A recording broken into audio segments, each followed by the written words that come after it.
कपिल जी से आदेश प्राप्त कर कर्दम जी ने उन्हें दंडवत प्रणाम किया और माया मोह का त्याग कर तप करने हेतु वन में चले गए। मैत्रेय जी बोले, हे विदुर जी, कपिल मुनि साक्षात श्री हरि नारायण थे। यह सुनकर विदुर जी ने कहा, यह जानकर कि कपिल जी साक्षात नारायण थे और ज्ञान उपदेश देने हेतु अवतार लिए थे, सो हे मैत्रेय जी, उन्होंने कैसा ज्ञान दिया तथा सर्वप्रथम उनके द्वारा ज्ञान प्राप्त करने वाला प्राणी कौन था?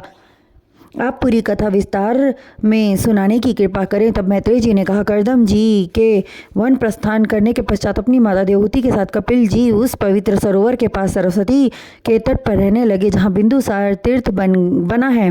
एक दिन उनकी माता को ब्रह्म के कहे वचनों का स्मरण हो आया। वह कपिल जी के निकट जाकर बोली, हे प्रभु, इंद्रियां मेरे वश में नहीं है। यदा कदा मेरा मन अत्यंत चंचल एवं अधीर हो जाता है, जो क्षण प्रतिक्षण मुझे अज्ञान रूपी सागर में डुबोने का प्रयास करती हैं।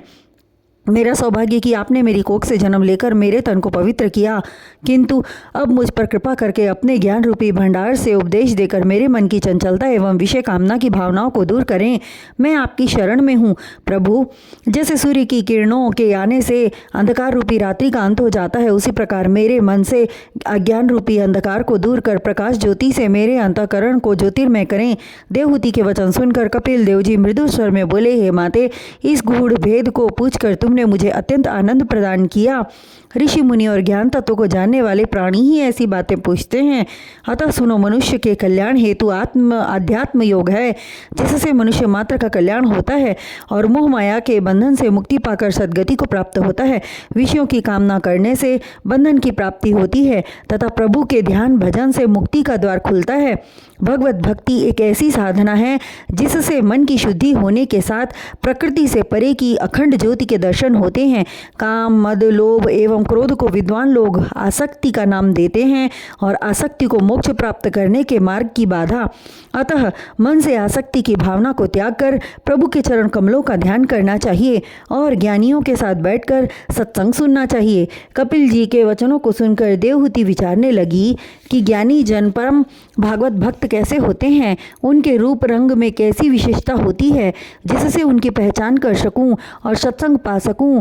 उसकी भावना को कपिल जी पहचान गए और बोले, हे माते, ज्ञानी महात्माओं को किसी के वचनों से कष्ट नहीं पहुंचता, चाहे उन्हें दुर्वचन कहो अथवा गुणगान करो। वे सदैव समान रहते हैं, कभी किसी पर क्रोध नहीं करते। शांत स्वभाव एवं मधुर वाणी ही उनकी पहचान है। वे सदैव प्राणियों से प्रेम करते हैं और निष्दिन मेरे चरणों का ध्यान करते हैं और कीर्तन भजन में मग्न रहते हैं। इस प्रकार की भली एवं बुरी बातों को परमेश्वर की इच्छा मानकर चलते हैं। अपनी समस्त इंद्रियों को एकाग्र कर प्रभु की आसक्ति करना ही सच्ची प्रभु भक्ति है और ज्ञानी महात्मा जन इंद्रियों को एकाग्र करने में समर्थ होते हैं। मुझे प्राप्त करने की अभिलाषा से मोह रूपी घर परिवार का त्याग करके वनों को चले जाते हैं। तब करते हैं उनकी दृष्टि में पशु पक्षी हो अथवा मनुष्य, हर किसी को एक भाव में देखते हैं।